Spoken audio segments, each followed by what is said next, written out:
Ideias para Adiar o Fim do Mundo, de Ailton Krenak, publicado pela Companhia das Letras. A primeira vez que desembarquei no aeroporto de Lisboa, tive uma estranha sensação. Por mais de 50 anos, evitei atravessar o oceano por razões afetivas e históricas. Eu achava que não tinha muita coisa para conversar com os portugueses. Não que isso fosse uma grande questão, mas era algo que eu evitava. Quando se completaram 500 anos da travessia de Cabral e companhia, recusei um convite para vir a Portugal. Eu disse, essa é uma típica festa portuguesa. Vocês vão celebrar a invasão do meu canto do mundo. Não vou não. Porém, não transformei isso numa rixa e pensei, vamos ver o que acontece no futuro. Em 2017, ano em que Lisboa foi capital ibero-americana de cultura, ocorreu um ciclo de eventos muito interessante, com performances de teatro, mostra de cinema e palestras.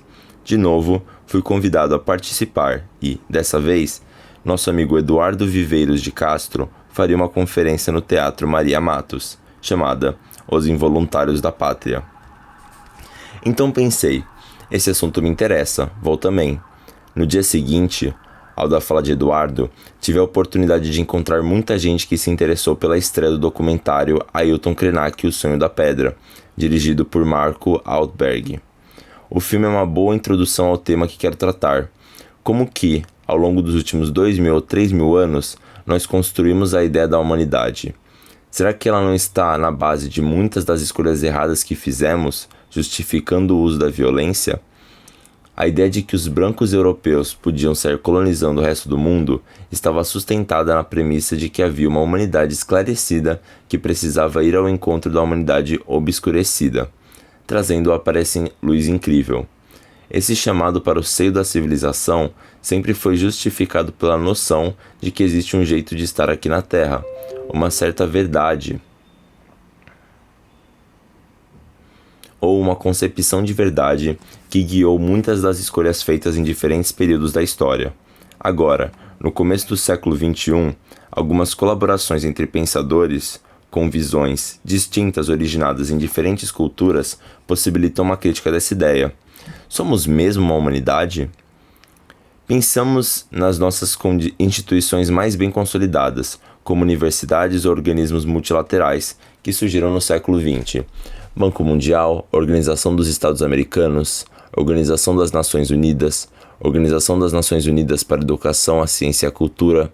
Quando a gente quis uma reserva da biosfera em uma região do Brasil, foi preciso justificar para a Unesco por que era importante que o planeta não fosse devorado pela mineração. Para essa instituição, é como se bastasse manter apenas alguns lugares como uma amostra grátis da Terra. Se sobrevivermos, vamos brigar pelos pedaços de planeta que a gente não comeu, e os nossos netos ou tataranetos, ou os netos de nossos tataranetos, vão poder passear para ver como era a Terra no passado. Essas agências e instituições foram configuradas e mantidas como estruturas dessa humanidade, e nós legitimamos sua perpetuação, aceitamos suas decisões, que muitas vezes são ruins e nos causam perdas, porque estão a serviço da humanidade que pensamos ser. As andanças que fiz por diferentes culturas e lugares do mundo me permitiram avaliar as garantias dadas ao integrar esse clube da humanidade. E fiquei pensando, por que insistimos tanto e durante tanto tempo em participar desse clube, que na maioria das vezes só limita nossa capacidade de invenção, criação, existência e liberdade? Será que não estamos sempre atualizando aquela nossa velha disposição para a servidão voluntária? Quando a gente vai entender que os estados nacionais já se desmancharam, que a velha ideia dessas agências já estava falida na origem. Em vez disso, seguimos arrumando um jeito de projetar outras iguais a elas, que também poderiam manter a nossa coesão como humanidade. Como justificar que somos uma humanidade se mais de 70% estão totalmente alienadas do mínimo exercício de ser? A modernização jogou essa gente do campo e da floresta para viver em favelas e periferias, para virar mão de obra em centros urbanos. Essas pessoas foram arrancadas de seus coletivos, de seus lugares de origem e jogadas nesse liquidificador chamado humanidade. Se as pessoas não tiverem vínculos profundos com a memória ancestral, com a referência que dão a sustentação de identidade, vão ficar loucas nesse mundo maluco que compartilhamos. As ideias para adiar o fim do mundo, esse título é uma provocação. Eu estava no quintal de casa quando me chamaram no telefone, dizendo: estão te chamando lá da Universidade de Brasília para você participar de um encontro sobre desenvolvimento sustentável. A UNB tem um Centro de Desenvolvimento Sustentável, com programa de mestrado.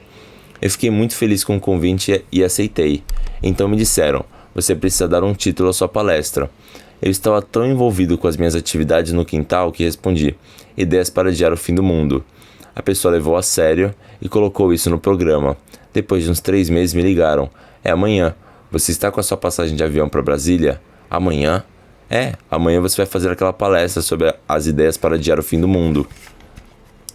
No dia seguinte estava chovendo e eu pensei: que ótimo, não vai aparecer ninguém. Mas, para minha surpresa, o auditório estava lotado. Perguntei: mas todo esse pessoal está no mestrado? Meus amigos disseram: que nada, alunos do campus todos estão aqui querendo saber essa história de adiar o fim do mundo. Eu respondi: eu também. Estar com aquela turma me fez refletir sobre o mito da sustentabilidade, inventado pelas corporações para justificar o assalto que fazem à nossa ideia de natureza. Fomos, durante muito tempo, embalados com a história de que somos a humanidade. Enquanto isso, enquanto o seu lobo não vem, fomos nos alienando desse organismo de que somos parte, a Terra, e passamos a pensar que ele é uma coisa e nós outra, a Terra e a humanidade. Eu não percebo onde alguma coisa que não seja natureza, tudo é natureza, o cosmos é natureza, tudo em que eu consigo pensar é natureza. Li uma história de um pesquisador europeu do começo do século XX que estava nos Estados Unidos e chegou a um território dos Hopi. Ele tinha pedido que alguém daquela aldeia facilitasse o encontro dele com uma anciã que ele queria entrevistar. Quando foi encontrá-la, ela estava parada perto de uma rocha. O pesquisador ficou esperando, até que falou: ela não vai conversar comigo, não? Ao que seu facilitador respondeu: ela está conversando com a irmã dela. Mas é uma pedra. E o camarada disse: qual é o problema? Tem uma montanha rochosa na região onde o Rio Doce foi atingido pela lama de mineração. A aldeia Krenak fica na margem esquerda do rio. Na direita, tem uma serra. Aprendi que aquela serra tem nome: Takukrak, e personalidade. De manhã cedo, de lá do terreiro da aldeia, as pessoas olham para ela e sabem se o dia vai ser bom ou se é melhor ficar quieto. Quando ela estava com uma cara do tipo: não estou para conversa hoje, as pessoas já ficam atentas. Quando ela amanhece esplêndida, bonita, com nuvens claras sobrevoando a sua cabeça, toda enfeitada, o pessoal fala: pode fazer festa, dançar, pescar, pode fazer o que quiser. Assim como aquela senhora Hopi, que conversa com a pedra, sua irmã tem um monte de gente que fala com montanhas. No Equador, na Colômbia, em algumas regiões dos Andes, você encontra lugares onde as montanhas formam casais. Tem mãe, pai, filho, tem uma família de montanhas que troca afeto, faz trocas. E as pessoas que vivem nesses vales fazem festas para essas montanhas, dão comida, dão presentes, ganham presentes das montanhas. Por que essas narrativas não nos entusiasmam? Porque elas vão sendo esquecidas e apagadas em favor de uma narrativa globalizante, superficial, que quer contar a mesma história pra gente. Os Maasai no Quênia tiveram um conflito com a administração colonial porque os ingleses queriam que a montanha deles virasse um parque, eles se revoltaram contra a ideia banal, comum em muitos lugares do mundo, de transformar um sítio sagrado num parque. Eu acho que começa como parque e termina como parking, porque tem que estacionar esse tanto de carro que fazem por aí fora.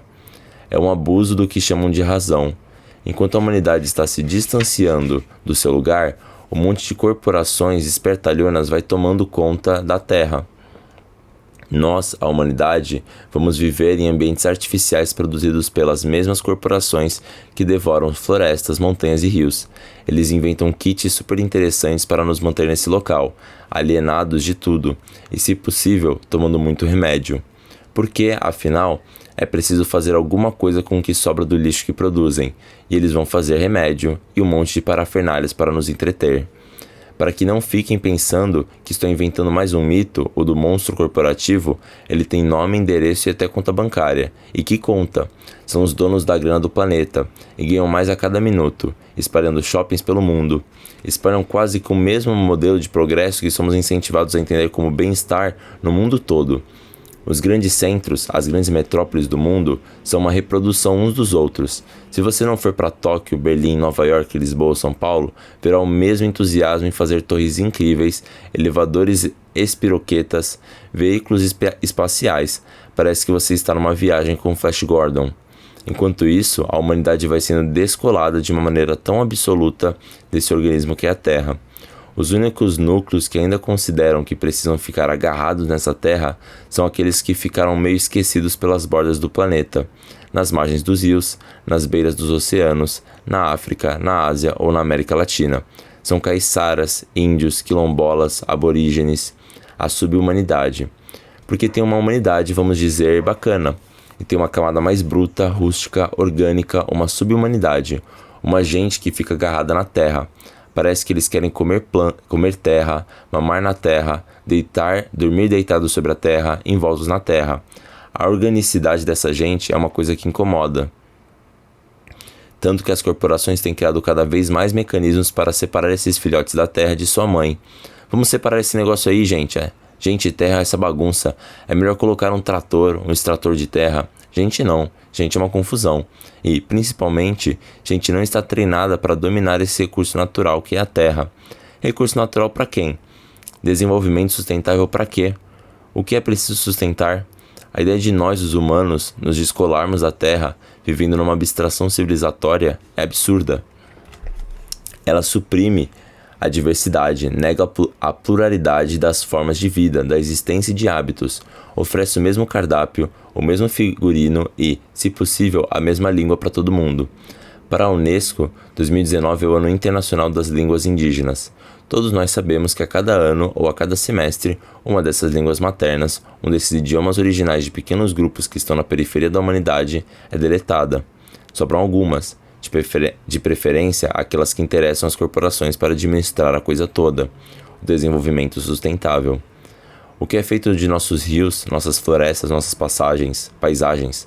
Nós ficamos tão perturbados com o desarranjo regional que vivemos, ficamos tão fora do sério com a falta de perspectiva política que não conseguimos nos erguer e respirar, ver o que importa, mesmo para as pessoas, os coletivos e as comunidades nas suas ecologias. Para citar o Boaventura de Souza Santos, a ecologia dos saberes deveria também integrar nossa experiência cotidiana, inspirar nossas escolhas sobre o lugar em que queremos viver, nossa experiência como comunidade. Precisamos ser críticos a essa ideia plasmada de humanidade homogênea, na qual há muito tempo o consumo tomou o lugar daquilo que era antes cidadania. José Mujica disse que transformamos as pessoas em consumidores e não em cidadãs. E nossas crianças, desde a mais tenra idade, são ensinadas a serem clientes. Não tem gente mais adulada que um consumidor. São adulados até o ponto de ficarem imbecis, babando. Então, para que ser cidadão? Para que ter cidadania, altericidade? Estar no mundo de uma maneira crítica e consciente, se você pode ser um consumidor? Essa ideia dispensa a experiência de viver numa terra cheia de sentido, numa plataforma de diferentes cosmovisões. Davi Copenaua ficou 20 anos conversando com o antropólogo francês Bruce Albert para produzir uma obra fantástica chamada A Queda do Céu, Palavras de um Xamã Yanomami. O livro tem a potência de mostrar pra gente que esta nossa espécie de fim de mundo, como é possível que um conjunto de culturas e de povos ainda seja capaz de habitar uma cosmovisão, habitar um lugar nesse planeta que compartilhamos de uma maneira tão especial, em que tudo ganha um sentido. As pessoas podem viver com o espírito das florestas, viver com a floresta, estar na floresta. Não estou falando do filme Avatar, mas da vida de 20 e tantas mil pessoas. E conheço algumas delas que habitam o território Yanomami, na fronteira do Brasil com a Venezuela. Esse território está sendo assolado pelo garimpo, ameaçado pela mineração, pelas mesmas corporações perversas que já mencionei e que não toleram esse tipo de cosmos, o tipo de capacidade imaginativa e de existência que um povo originário como os Yanomamis é capaz de produzir. Nosso tempo é especialista em criar ausências, no sentido de viver em sociedade do próprio sentido da experiência de vida. Isso gera uma intolerância muito grande com relação a quem ainda é capaz de experimentar o prazer de estar vivo, de dançar e de cantar. Está cheio de pequenas constelações de gente espalhadas pelo mundo que dança, canta, faz chover. O tipo de humanidade zumbi que estamos sendo convocados a integrar não tolera tanto prazer, tanta fruição de vida. Então, pregam o fim do mundo como uma possibilidade de fazer a gente desistir dos nossos próprios sonhos. E a minha provocação sobre adiar o fim do mundo é exatamente sempre poder contar mais uma história. Se pudermos fazer isso, estaremos adiando o fim.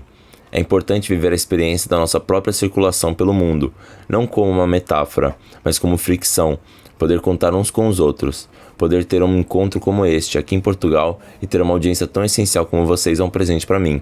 Vocês podem ter certeza de que isso me dá o maior gás para esticar um pouco mais o início do fim do mundo que se me apresenta. E os provoco a pensar na possibilidade de fazer o mesmo exercício. É uma espécie de Tai Chi Chuan. Quando você sentir que o céu está ficando muito baixo, é só empurrá-lo e respirar. Como os povos originários do Brasil lidaram com a colonização, que queria acabar com seu mundo? Quais estratégias esses povos utilizaram para cruzar esse pesadelo e chegar ao século XXI ainda esperneando, reivindicando e desafinando o coro dos contentes? Vi as pessoas, vi as diferentes manobras que os nossos antepassados fizeram e me alimentei delas, da criatividade e da poesia que inspirou a resistência desses povos. A civilização chamava aquela gente de bárbaros e imprimiu uma guerra sem fim contra eles, com o objetivo de transformá-los em civilizados que poderiam integrar o clube da humanidade. Muitas dessas pessoas não são indivíduos, mas pessoas coletivas, células que conseguem transmitir através do tempo suas visões sobre o mundo. Às vezes, os antropólogos limitam a compreensão dessa experiência, que não é só cultural. Eu sei que tem alguns antropólogos aqui na sala. Não fiquem nervosos. Quando perceberam que essas estratégias só tinham como propósito adiar o fim do mundo, eu não inventei isso, mas me alimento da resistência continuada desses povos, que guardam a memória profunda da terra, aquilo que Eduardo Galeano chamou de memória do fogo. Nesse livro, em As Veias Abertas da América Latina, ele mostra como os povos do Caribe, da América Central, da Guatemala, dos Andes e do resto da América do Sul tinham convicção do equívoco que era a civilização. Eles não se renderam porque o programa proposto era um erro. A gente não quer essa roubada. E os caras? Não. Toma essa roubada. Toma a Bíblia, toma a cruz, toma o colégio. Toma a universidade, toma a estrada. Toma a ferrovia, toma a mineradora, toma a porrada. Ao que os povos responderam: o que é isso? Que programa esquisito. Não tem outro, não? Por que nos causa desconforto a sensação de estar caindo? A gente não fez outra coisa nos últimos tempos senão despencar. Cair, cair, cair. Então, por que estamos grilados agora com a queda? Vamos aproveitar toda a nossa capacidade crítica e criativa para construir paraquedas coloridos. Vamos pensar no espaço não como um lugar confinado, mas como o cosmos onde a gente pode despencar em paraquedas coloridos.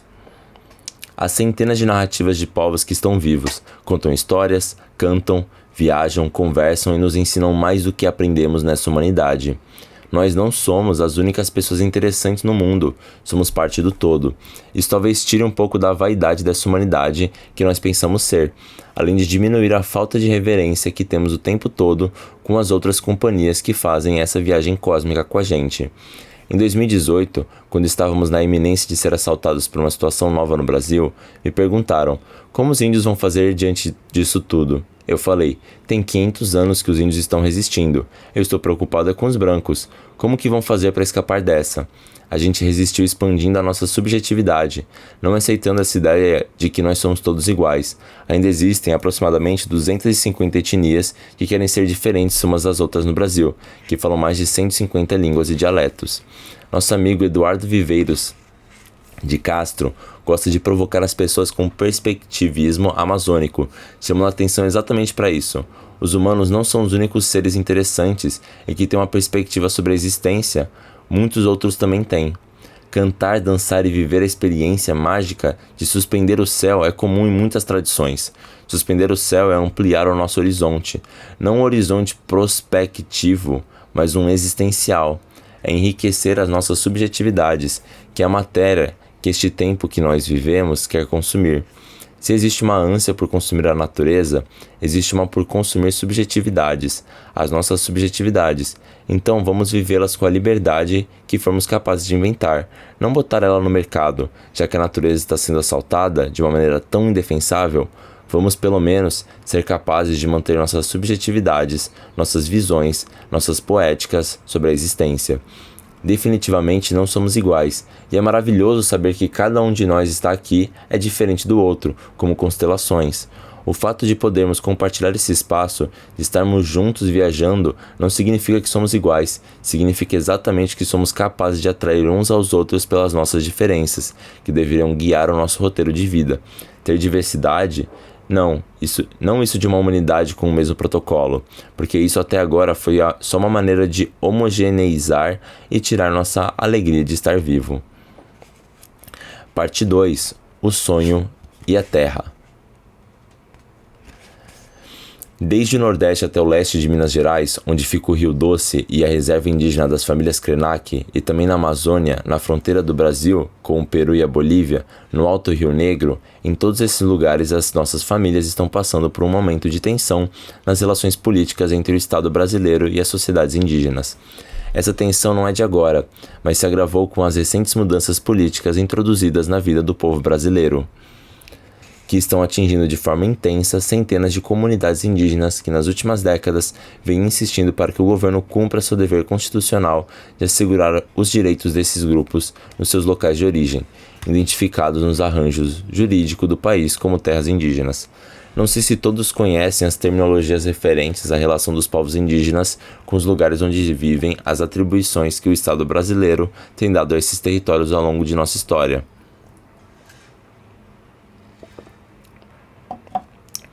Desde os tempos coloniais, a questão do que fazer com a parte da população que sobreviveu aos trágicos primeiros encontros entre os dominadores europeus e os povos que viviam onde hoje chamamos, de maneira muito reduzida, de terras indígenas, levou a uma relação muito equivocada entre o Estado e essas comunidades.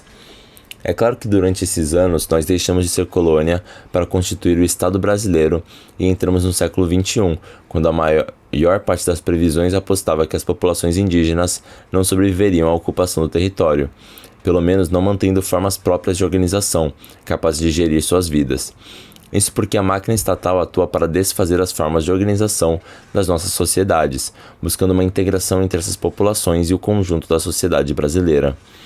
O dilema político que ficou para as nossas comunidades que sobreviveram ao século XX é ainda hoje precisar disputar os últimos redutos onde a natureza é próspera, onde podemos suprir as nossas necessidades alimentares e de moradia, e onde sobrevivem os modelos que cada uma dessas pequenas sociedades tem de se manter no tempo, dando conta de si mesmas sem criar uma dependência excessiva do Estado. O Rio Doce, que nós, os Krenak, chamamos de Uatu, nosso avô, é uma pessoa, não um recurso, como diziam os economistas. Ele não é algo de que alguém possa se apropriar, é uma parte de nossa construção como coletivo que habita um lugar específico, onde fomos gradualmente confinados pelo governo para podermos viver e reproduzir as nossas formas de organização, com toda essa pressão externa. Falar sobre a relação entre o Estado brasileiro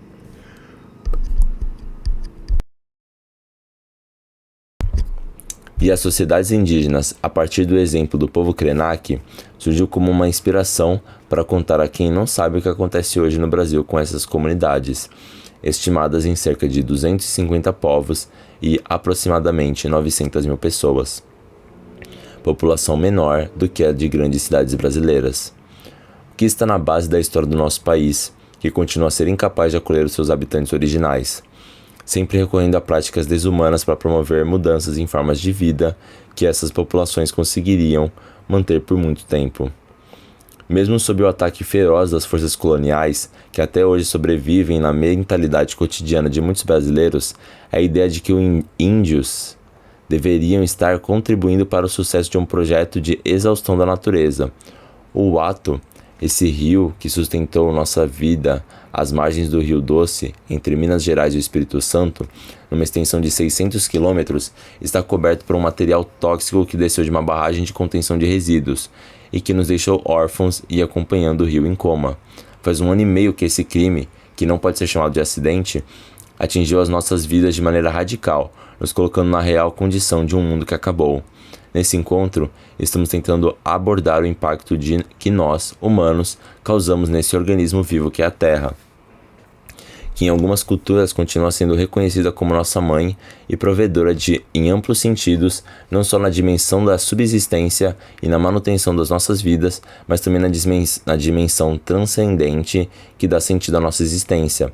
Em diferentes lugares do mundo, nos afastamos de uma maneira tão radical dos lugares de origem que o trânsito dos povos já nem é percebido. Atravessamos continentes como se estivéssemos indo ali ao lado.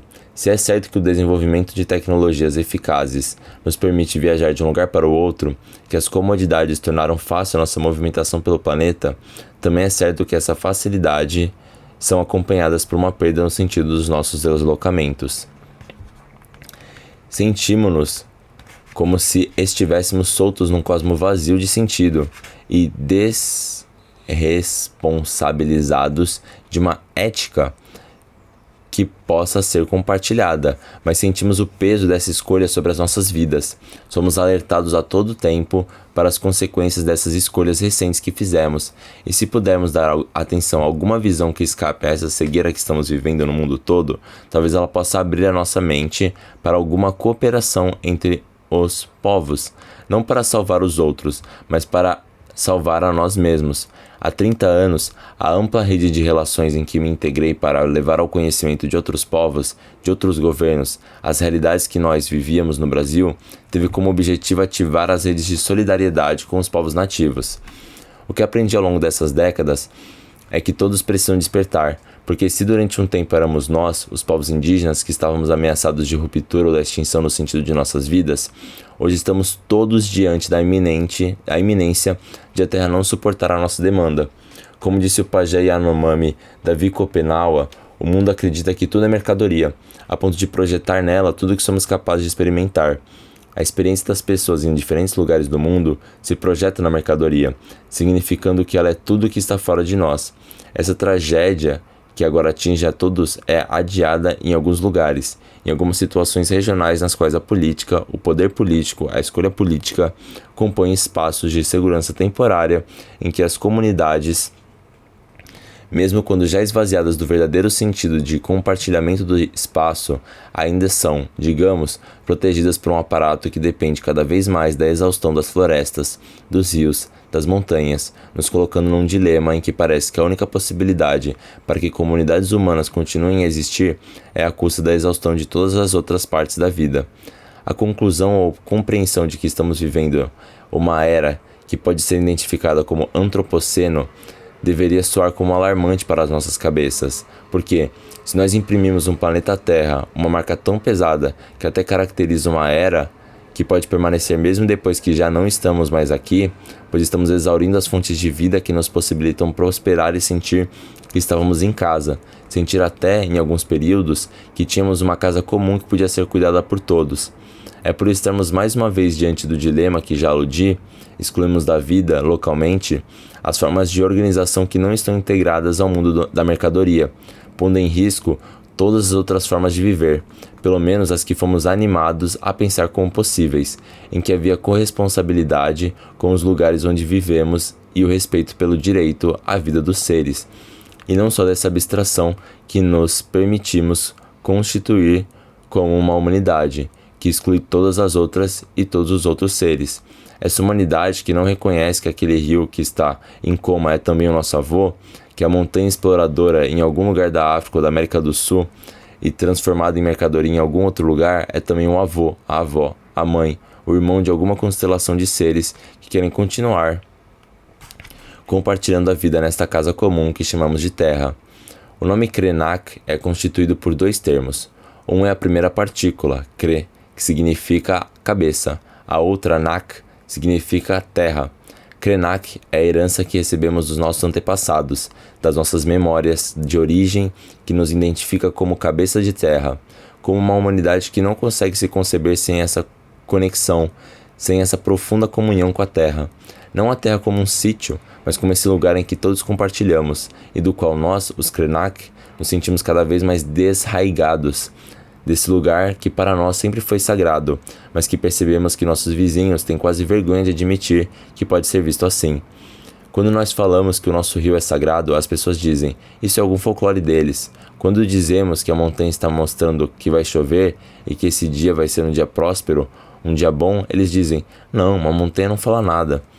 Quando despersonalizamos o rio, a montanha, quando tiramos deles os seus sentidos, considerando que isso é atributo exclusivo dos humanos, nós liberamos esses lugares para que se tornem resíduos da atividade industrial extrativista, do nosso divórcio das integrações e interações com a nossa mãe, a Terra.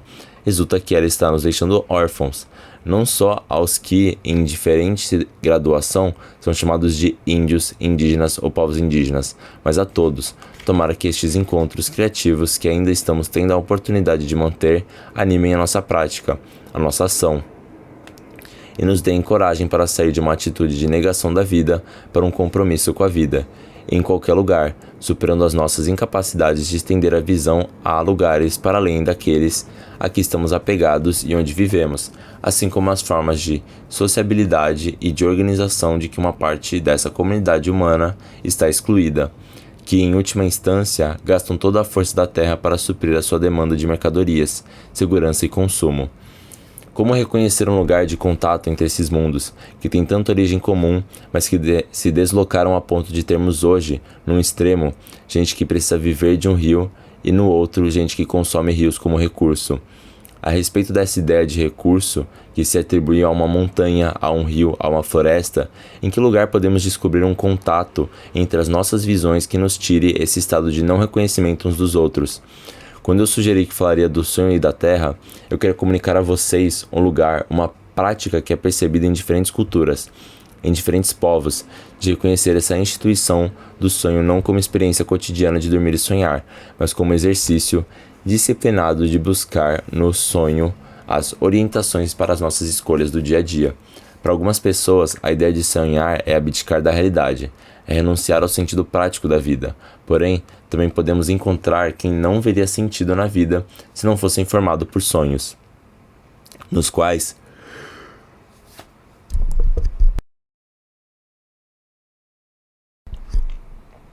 pode buscar os cantos, a cura, a inspiração e mesmo a resolução de questões práticas que não consegue discernir, cujas escolhas não consegue fazer fora do sonho, mas que ali estão abertas como possibilidade. Fiquei muito apaziguado comigo mesmo hoje à tarde, quando mais de uma colega das que falaram aqui trouxeram a referência a essa instituição do sonho não como experiência onírica, mas como uma disciplina relacionada à formação, à cosmovisão, à tradição de diferentes povos que têm no sonho um caminho de aprendizado, de autoconhecimento sobre a vida e aplicação desse conhecimento na sua interação com o mundo e com as pessoas.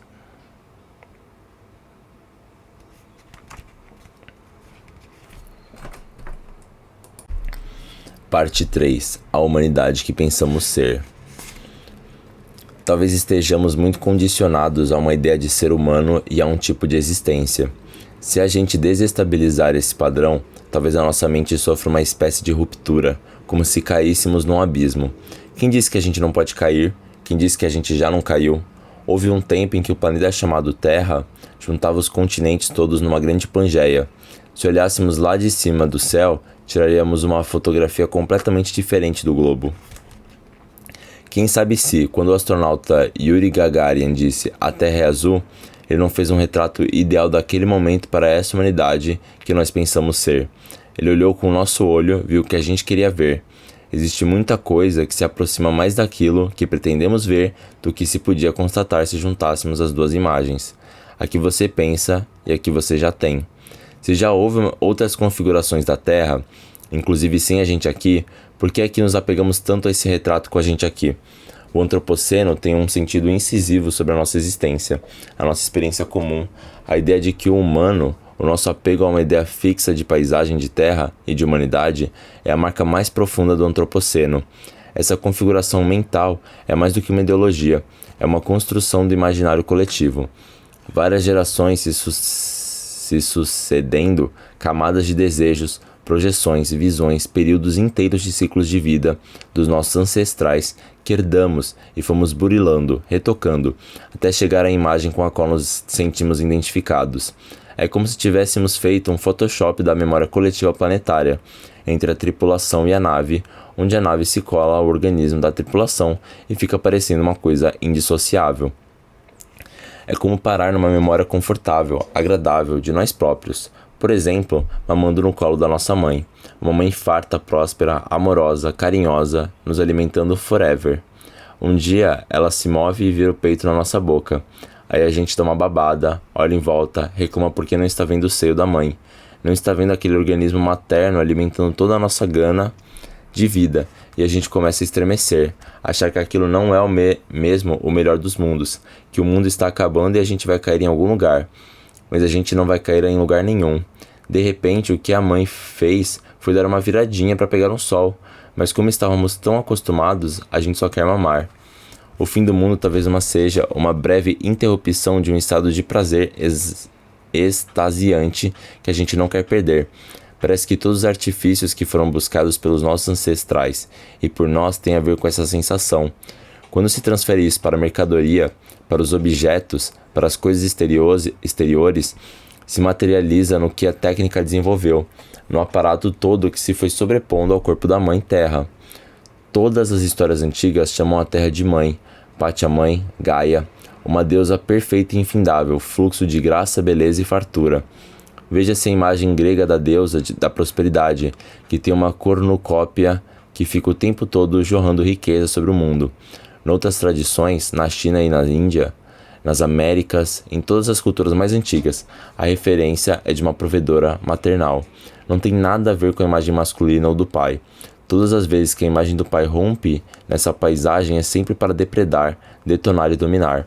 O desconforto que a ciência moderna, as tecnologias, as movimentações que resultaram naquilo que chamamos de revolução de massa, tudo isso não ficou localizado numa região, mas cindiu o planeta a ponto de, no século XX, termos situações como a Guerra Fria, em que você tinha de um lado do mundo uma parte da humanidade e a outra, do lado de lá, na maior tensão, pronta para puxar o gatilho para cima dos outros.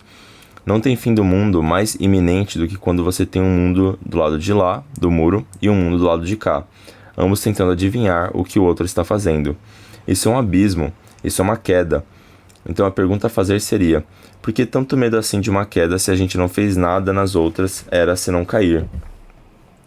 Já caímos em diferentes escalas e em diferentes lugares do mundo, mas temos muito medo do que vai acontecer quando a gente cair. Sentimos insegurança, uma paranoia de queda porque as outras possibilidades que se abrem exigem implodir essa casa que herdamos, que confortavelmente carregamos em nosso estilo. Mas passamos o tempo inteiro morrendo de medo. Então talvez o que a gente tenha de fazer é descobrir um paraquedas, não eliminar a queda, mas inventar e fabricar milhares de paraquedas coloridos, divertidos, inclusive prazerosos. Já que aquilo de que realmente gostamos é gozar, viver no prazer aqui na Terra, então que a gente pare de despistar essa nossa vocação e, em vez de ficar inventando outras parábolas, que a gente se entenda a essa principal e não se deixe iludir com o aparato da técnica. Na verdade, a ciência inteira vive subjugada por essa coisa que é a técnica. Há muito tempo não existe alguém que pense com a liberdade do que aprendemos a chamar de cientista. Acabaram os cientistas. Toda pessoa que seja capaz de trazer uma inovação nos processos que conhecemos é capturada pela máquina de fazer coisas, da mercadoria, antes dessa pessoa contribuir em qualquer sentido para abrir uma janela de respiro à nossa ansiedade de perder o seio da mãe. Vem logo um aparato artificial para dar mais um tempo de canseira na gente. É como se todas as descobertas estivessem condicionadas e nós desconfiássemos das descobertas, como se todas fossem trapaça. A gente sabe que as descobertas no âmbito da ciência, as curas para tudo, são uma babá. Os laboratórios planejam com antecedência a publicação das descobertas em função dos mercados que eles próprios configuram para esses aparatos, com o único propósito de fazer a roda continuar a girar.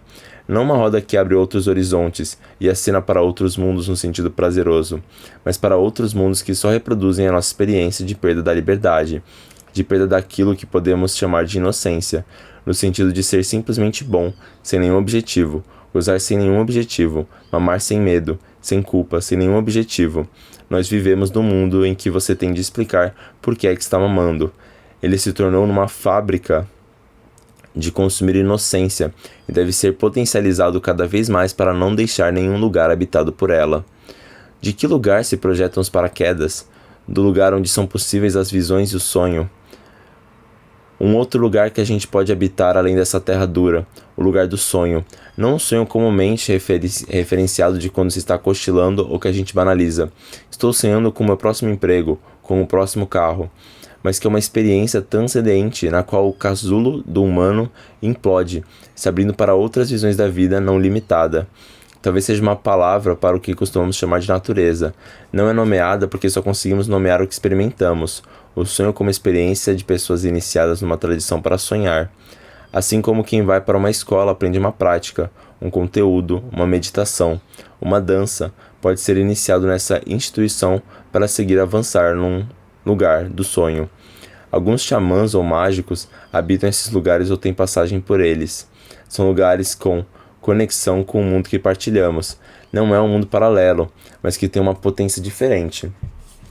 Quando por vezes me falam em imaginar outro mundo possível e no sentido de reordenamento das relações e dos espaços, de novos entendimentos sobre como podemos nos relacionar com aquilo que se admite ser a natureza, como se a gente não fosse natureza. Na verdade, estão invocando novas formas de os velhos manjados humanos coexistirem com aquela metáfora da natureza que eles mesmos criaram para consumo próprio. Todos os outros humanos que não somos nós, estão fora, e a gente pode comê-los, socá-los, fraturá-los, despachá-los para outro lugar do espaço. O estado de mundo que vivemos hoje é exatamente o mesmo que os nossos antepassados recentes encomendaram para nós. Na verdade, a gente vive reclamando. Mas essa coisa foi encomendada, chegou embrulhada e com aviso. Depois de abrir não tem troca. Há 200, 300 anos ansiaram por esse mundo. Um monte de gente decepcionada pensando, mas é esse mundo que deixaram pra gente? Qual é o mundo que vocês estão agora empacotando para deixar às futuras gerações? Ok, você veio falando de outro mundo, mas já perguntou para as gerações futuras se o mundo que você está deixando é o que elas querem? A maioria de nós não vai estar aqui quando a encomenda chegar. Quem vai receber são os nossos netos, bisnetos, no máximo nossos filhos já idosos. Se cada um de nós pensa em um mundo, serão trilhões de mundos, e as entregas vão ser feitas em vários locais. Que mundo e que serviço de delivery você está pedindo? Há algo de insano quando nos reunimos para repudiar esse mundo que recebemos agorinha, no pacote encomendado pelos nossos antecessores. Há algo de pirraça nossa sugerindo que se fosse a gente, teríamos feito muito melhor. Deveríamos admitir a natureza como uma imensa multidão de formas, incluindo cada pedaço de nós, que somos parte de tudo, 70% de água e um monte de outros materiais que nos compõem. E nós criamos essa abstração de unidade, o homem como medida das coisas, e saímos por aí atropelando tudo, num convencimento geral até que todos aceitem que existe uma humanidade com a qual se identificam, agindo no mundo à nossa disposição, pegando o que a gente quer. Esse contato com outra possibilidade implica escutar, sentir, cheirar, inspirar, expirar aquelas camadas do que ficou fora da gente como natureza, mas que por alguma razão ainda se confunde com ela. Tem alguma coisa dessas camadas que é quase humana, uma camada identificada por nós que está sumindo, que está sendo exterminada da interface de humanos muito humanos. Os quase-humanos são milhares de pessoas que insistem em ficar fora dessa dança civilizada, da técnica do controle do planeta, e, por dançar uma coreografia estranha, são tirados de cena, por epidemias, pobreza, fome e violência dirigida. Já que se pretende olhar aqui o antropoceno como um evento que pôs em contato mundos capturados para esse núcleo pré-existente de civilizados, no ciclo das navegações, quando se deram as saídas daqui para a Ásia, a África e a América, é importante lembrar que grande parte daqueles mundos desapareceu sem que fosse pensado uma ação de eliminar aqueles povos. O simples contágio do encontro entre humanos daqui e de lá fez com que essa parte da população desaparecesse por um fenômeno que depois se chamou epidemia, uma mortandade de milhares e milhares de seres. Um sujeito que saía da Europa e descia numa praia tropical largava um rastro de morte por onde passava. O indivíduo não sabia que era uma peste ambulante, uma guerra bacteriológica em movimento, um fim de mundo. Tampouco sabiam as vítimas que eram contaminadas. Para que os povos que receberam aquela visita e morreram, o fim do mundo foi no século XVI. Não estou liberando a responsabilidade e a gravidade de toda a máquina que moveu as conquistas coloniais. Estou chamando a atenção para o fato de que muitos eventos que aconteceram foram um desastre daquele tempo, assim como nós estamos hoje vivendo o desastre do nosso tempo, ao qual algumas seletas pessoas chamam de antropoceno. A grande maioria está chamando de caos total, desgoverno geral, perda de qualidade no cotidiano, nas relações. Estamos sendo todos jogados nesse abismo. Pós-fácil. Perguntas inquietantes por Eduardo Viveiros de Castro. Ailton Krenak, juntamente com outros intelectuais ativistas indígenas, como Davi Kopenawa e Daniel Munduruku, está escrevendo um capítulo essencial da história do Brasil, aquela que conta o que ela definiu como a história da descoberta do Brasil pelos índios, uma contra-história e uma contra-antropologia indígena, cujo objeto é a cultura dominante do Estado-nação, que se abateu sobre os povos originários dessa parte do mundo.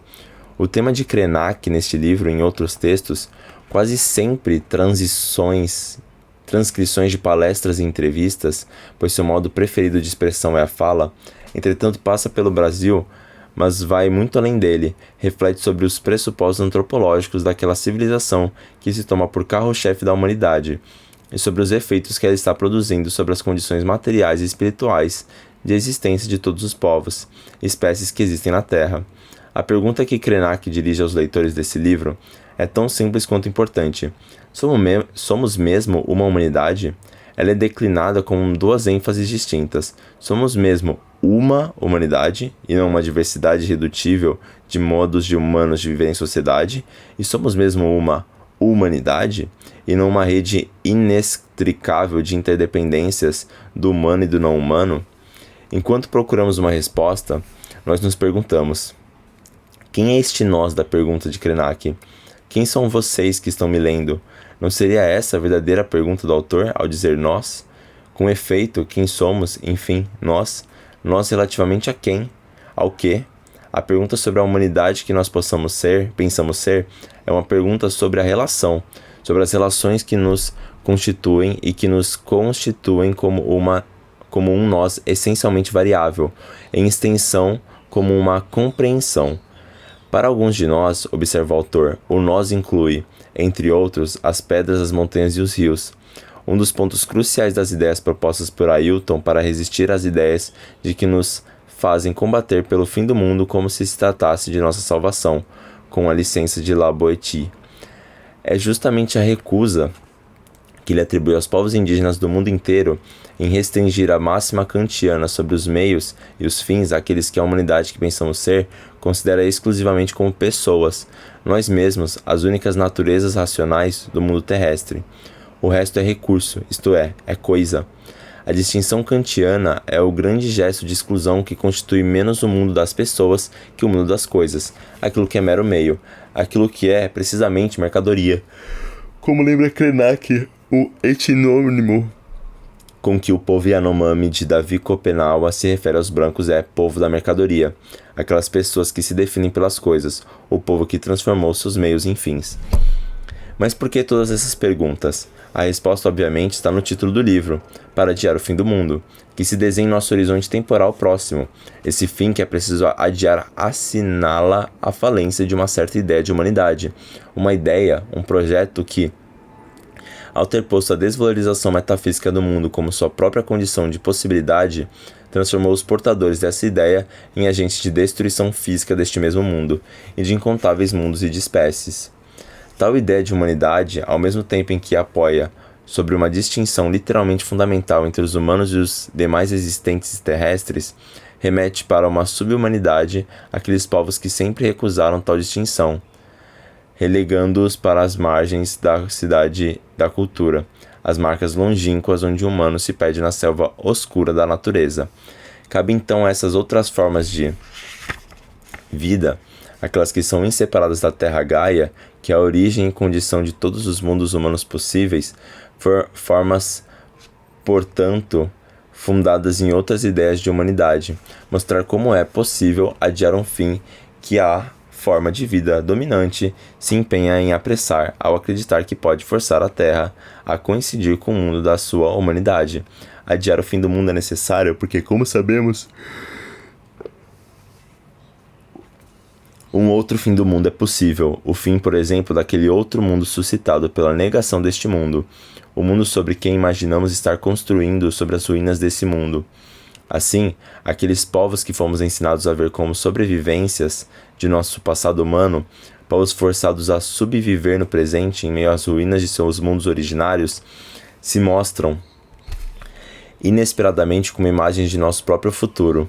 Eis que a noção de sobrevivência subitamente ganha todo um outro sentido antropológico, nas antípodas daquele proposto por Edward Taylor. Como diz Krenak, nós, os povos indígenas, estamos resistindo ao humanismo mortífero do Ocidente há 5 séculos. Estamos preocupados agora com vocês brancos, que não sabemos se conseguirão resistir. Ele falava aqui especificamente do Brasil, então sob a ameaça, depois concretizada, da chegada ao poder de um governo brutalmente ecocida e etnocida. Mas sua inquietação irônica se estende, bem entendido, à situação de todo o chamado mundo civilizado, hoje sob a dupla e conectada ameaça de um revival fascista e de uma catástrofe ecológica global. A relação entre ideia da humanidade e a aparição do fim do mundo, estendendo-se à expressão no sentido indicado pelo conceito geohistórico de antropoceno. No horizonte temporal próximo remete assim, em última análise, à disjunção ontológica sobre imanência e transcendual inaugura com a chamada era axial, uma disjunção que, uma vez estabelecida no seio dos povos axiais, traduziu-se externamente em uma guerra de conquista ou extermínio dos povos da imanência. Da catequese dos pagãos à caça às feiticeiras, dos colonialismos à globalização.